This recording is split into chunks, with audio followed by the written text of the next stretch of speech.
जैसे को तैसा। लोमड़ी के कारनामों से भरपूर हमने अनेक कहानियां पढ़ी हैं। लोमड़ी हमेशा कुछ न कुछ बुरा ही करने की सोचती है। एक बार लोमड़ी ने सारस को अपने घर भोज का निमंत्रण दिया। सारस ने खुशी खुशी लोमड़ी का निमंत्रण स्वीकार कर लिया। सारस ने मन ही मन एक विशेष प्रकार के भोज के सपने देखने आरंभ कर दिए।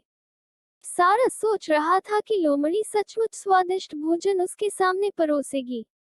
सारस का विचार था कि शीघ्र ही उसे स्वादिष्ट मछलियां और केकड़े खाने को मिलेंगे। आखिर वह दिन आ ही गया जब सारस भोज के लिए लोमड़ी के घर गया। सारस को देखते ही लोमड़ी ने मुस्कुराते हुए कहा, आओ मित्र सारस, यहाँ पधारने के लिए तुम्हारा बहुत बहुत शुक्रिया। इसके बाद सारस को लोमड़ी एक चौड़े उथले बर्तन के पास ले गई, जिसमें बहुत स्वादिष्ट सूप भरा हुआ था। सूप को देखते ही सारस के मुख में पानी आ गया और उसने थोड़ा सा सूप अपनी चोंच में भर लिया। फिर सारस ने चोंच को ऊपर करके सूप को गले से नीचे उतार लिया। तभी लोमड़ी ने भी सूप पीना शुरू कर दिया और सारा सूप समाप्त कर डाला। बेचारे सारस को थोड़ा सा ही सूप नसीब हुआ। लोमड़ी ने सारस को अपना रुमाल दिया ताकि वह अपनी चोंच साफ कर सके। लोमड़ी ने कहा, मित्र सारस, तुम्हें भोज का भरपूर आनंद मिला होगा। मुझे आशा है कि तुम्हें सूप अवश्य ही अच्छा लगा होगा। लोमड़ी की बातें सुनकर सारस को बहुत गुस्सा आया। सारस स्वयं को अपमानित महसूस कर रहा था। सारस जैसे ही लोमड़ी से विदा लेकर बाहर आया, तभी चतुर लोमड़ी सारस का उपहास करते हुए जोर जोर से हंसने लगी। अपमानित होकर सारस ने लोमड़ी से बदला लेने का निश्चय कर लिया। सारस ने निश्चय किया कि वह भी लोमड़ी को भोज के लिए निमंत्रित करके उसके साथ वैसा ही व्यवहार करेगा।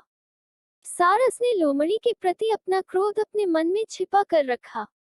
कुछ दिन बाद लोमड़ी से बोला, बहन लोमड़ी, तुम्हारे स्वादिष्ट भोज के लिए तुम्हारा बहुत बहुत धन्यवाद। रविवार रात को तुम्हारी मेरे घर दावत है। मैं तुम्हें भोज के लिए निमंत्रित करता हूँ। ठीक समय पर पधारने को कष्ट करना। लोमड़ी ने सारस का निमंत्रण खुशी खुशी स्वीकार कर लिया और निश्चित समय पर सारस के घर पहुंच गई। सारस ने लोमड़ी का स्वागत करते हुए कहा, आओ बहन, जल्दी चलो, भोज का आनंद उठाएं। लोमड़ी बोली, मुझे तो स्वादिष्ट मछलियां और केकड़े की खुशबू आ रही है। मैं अब प्रतीक्षा नहीं कर सकती। सारस लोमड़ी को एक सुराहीनुमा लंबे बर्तन के पास ले गया जिसमें केकड़े और स्वादिष्ट मछलियां भरी हुई थी। सारस ने सुराहीनुमा बर्तन में अपनी चोंच डाली और एक केकड़ा अपनी चोंच में फंसाकर आनंद से खाने लगा।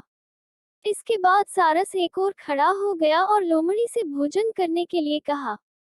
लोमड़ी ने सुराहीनुमा बर्तन में अपना सिर घुसाने की बहुत कोशिश की, लेकिन बर्तन का मुंह इतना पतला था कि लोमड़ी सफल न हो सकी। सारस ने पेट भरकर भोजन खाया और बेचारी लोमड़ी देखती ही रह गई। लोमड़ी गुस्से से पैर पटकती हुई अपने घर चली गई।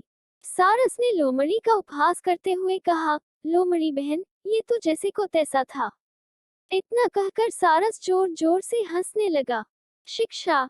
इस कहानी से हमें ये शिक्षा मिलती है कि हमारे साथ जो जैसा व्यवहार करता है, हमें भी उसके साथ वैसा ही व्यवहार करना चाहिए।